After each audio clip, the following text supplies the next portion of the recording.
Hello, everyone, and welcome to a new series I'm going to call More to the Story, where I, as a writer and just a fan of stories and just storytelling in general, talk about my thoughts on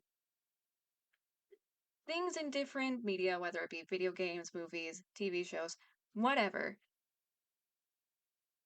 and explore certain aspects of the story a bit more, especially aspects that people don't talk about. And today we are diving into probably one of the most talked about game franchises, especially in horror, and by far one of the most influential in the past couple of years. And that is Five Nights at Freddy's. Because, as of recording this, there's a movie coming out, and I decided to go back and watch some playthroughs of the original game. A game from a simpler time where it was just sitting in a room, keeping an eye on cameras, turning on lights, closing doors, open a poster to hear that squeak. It was much easier times. There wasn't Fazgoo, there wasn't time traveling ball pits, there wasn't whatever security breach was supposed to be. Simpler times. But watching a Let's Play of it really made me think about the night one call from Phone Guy and something he says about the animatronics. Now, a lot of what I'm about to say, people are going to be like, that's already been explained. And while I am definitely more of a casual FNAF fan, I still have my thoughts on this. So, let's look at the notebook here for a second.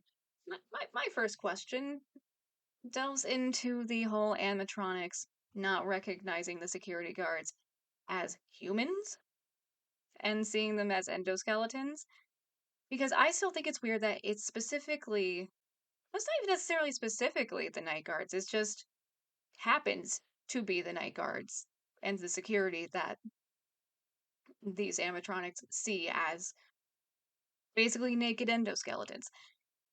But the way he says it is just weirdly corporate, but also weirdly just too calm and nonchalantly, which kind of implies to me that this is something that happens a lot.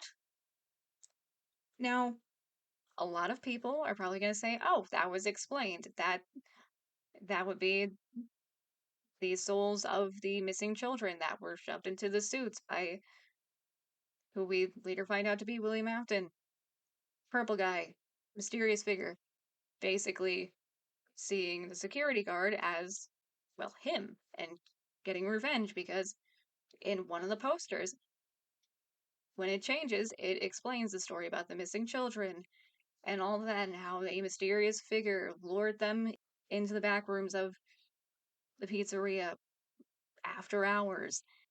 So, understandably, they would just connect every person that works there after hours with how they met their end. But I don't completely buy it listening back to it because again, he says it so nonchalantly. Like he says it like it really is just an everyday occurrence, and it really kind of reminds me of my time in retail, which is why I said it sounded a bit corporate because it had very much a oh, this happens all the time. It's just another day in the pizzeria. It's just another security job. It kind of has that vibe to it because seriously, I want to know how many employees did they lose to this? Because I think it's interesting that he specified a Freddy Fazbear suit. Not, oh yeah, these animatronics shove them into random suits. He specifically says Freddy Fazbear. So I'm very curious about that. Like, why specifically? How many employees and night shift workers had the pizzeria lost specifically to that? How many just Freddy Fazbear suits did they lose to that? Although, considering the condition of the pizzeria, my guess would be they just left it. They probably just like poorly cleaned them up and put them back out on the floor. Like, I wouldn't be surprised if part of the haunted animatronics were also just vengeful spirits of past employees that were clearly not paid enough Like that was probably the most bittersweet paycheck because they were completely lied to. It's like there's a difference between a quirky animatronic and being mistaken for an endoskeleton and shoved into an animatronic suit.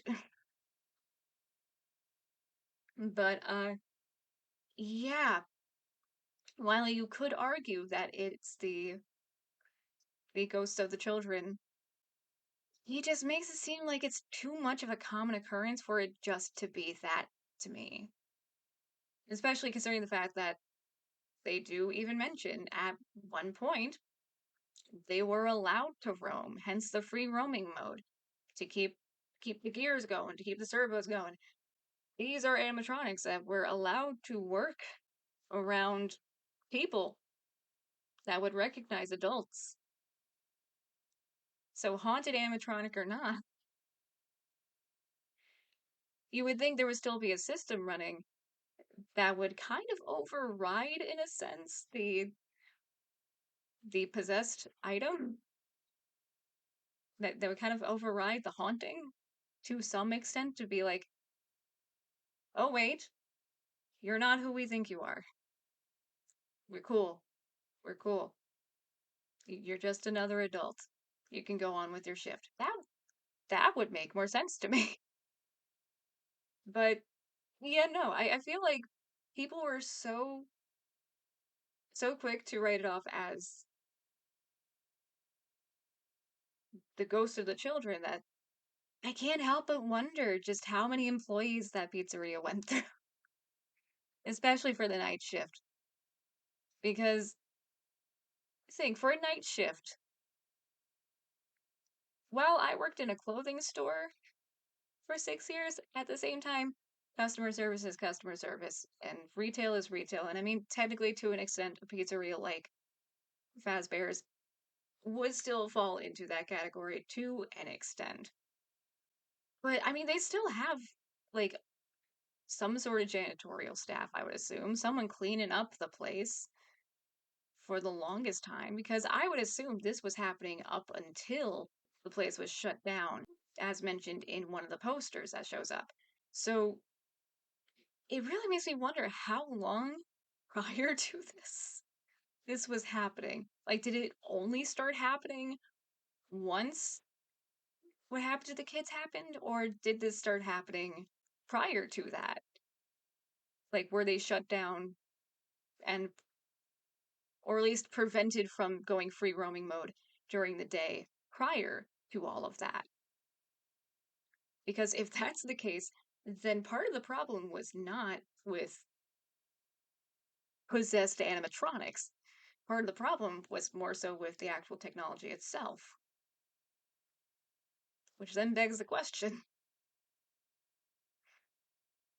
what exactly was going through that whole like security system that they had built in? Even though, I mean, technically, well,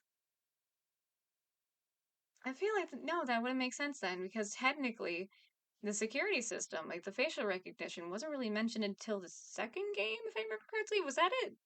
I'm sure there are theorists and more like hardcore fans watching this screaming at the screen right now. But seriously, what about the poor employees? Like, I want to know more of their story. Give me more of that backstory. Because I want to hear more about those vengeful spirits. The underpaid. The underpaid and overworked who weren't told about what they were actually supposed to be doing at this pizzeria and what their job actually entailed. Because I've been there, done that, minus being shoved into an animatronic. You know, you, you kind of want to be told what you're going to be doing, and they clearly weren't. And it's like job listing saying, can you lift 50 pounds? It should be, can you carry 50 pounds or more? Because it's more often than not, you're going to be carrying things, not lifting things. Or because if you're just lifting something, it's like, yep, I can lift 50 pounds. It's the carrying that's important. There's a difference between watching a pizzeria at night, making sure like no no hooligans come in to vandalize the place and spray paint everything. Or possibly just hijack some stuff from like the prize counter or something. And oh yeah, these quirky animatronics could possibly either escape, which actually I'm amazed that wasn't a concern. You know, forget what I was about to say with my comparison. You would think there would be concern about the animatronics escaping then. Because if they have free roam mode that works at night, that would be more of the concern. Why wasn't that the concern? Because, I mean, they clearly could. If they wanted to, they could just waltz on over to an exit. You know, this was only going to be about the employees that met their fate at Fazbear's, but I feel like there truly is more to this story.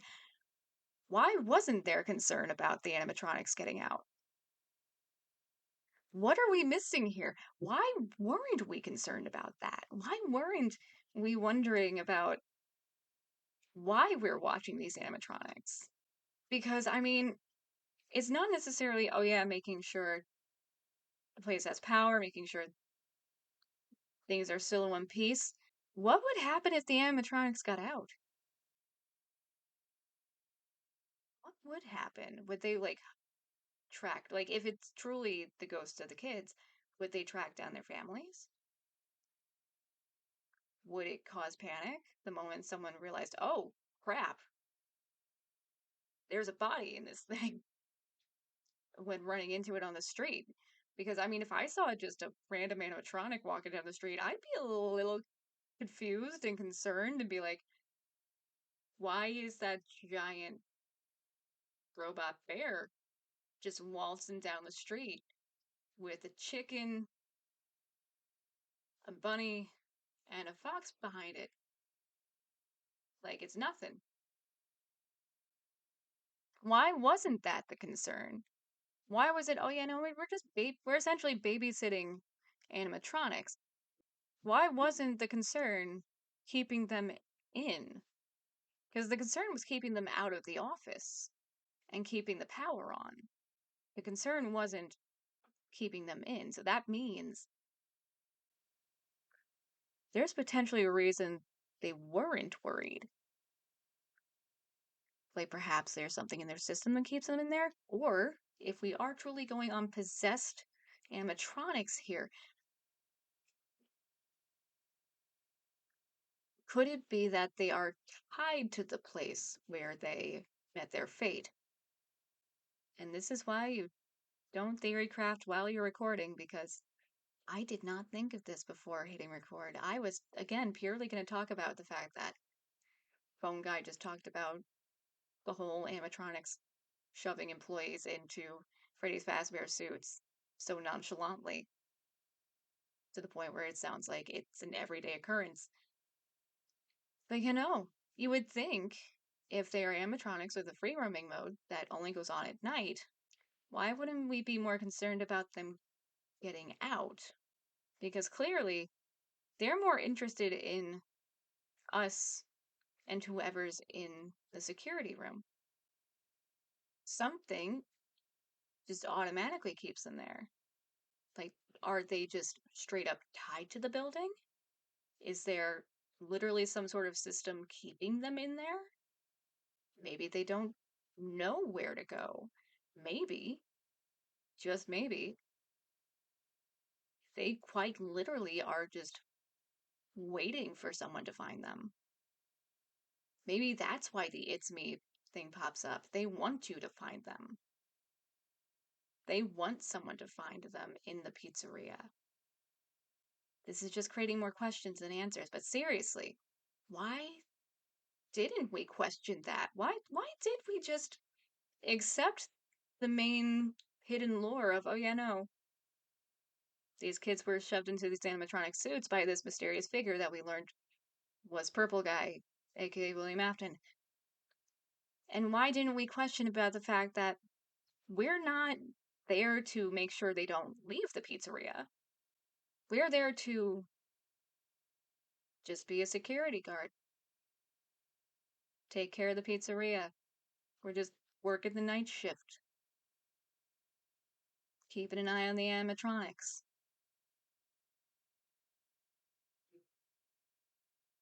Really makes you think. We should have been thinking of that the whole time. Why didn't they have that concern? Well, whatever the reason they are stuck in the pizzeria, whether it be they're waiting for someone to find them, maybe they're waiting for their parents to find them, which is actually kind of a sadder thought now that I say that. But whatever the reason, clearly there is no worry about the animatronics getting out. But if you like this video, even if it took a weird turn that I even didn't see coming for an exploration into the things we don't think about with these different pieces of media, maybe leave a comment, hit the like button. And if you want to see more, maybe subscribe because I do plan on making more of these. Maybe I will look into more of the FNAF games, maybe even the books, even though I dread reading all of the books. Literally, the only FNAF book I have is Silver Eyes, and I got that when it came out. There are way too many books. If someone can find an abridged version, just like a Spark Notes or something, maybe then I'll look at that. But yeah, no. I do want to make more videos like this. I do want to explore more more tidbits of different media, whether it be gaming, movies, TV shows, stuff like that, and explore the bits we don't theorize about, the bits we don't think about or focus on. Because I do want to make a video on a game I am very interested in and love called At Dead of Night. Because while the surface story is very cut and dry, it tells it very well, I still have questions. So, I will see you guys whenever the next video is. If you want to see more videos, subscribe, comment below on what you think about just anything I mentioned in this video. And if by any chance any theorists are watching this, like MatPat or someone, please chime in. I am very curious.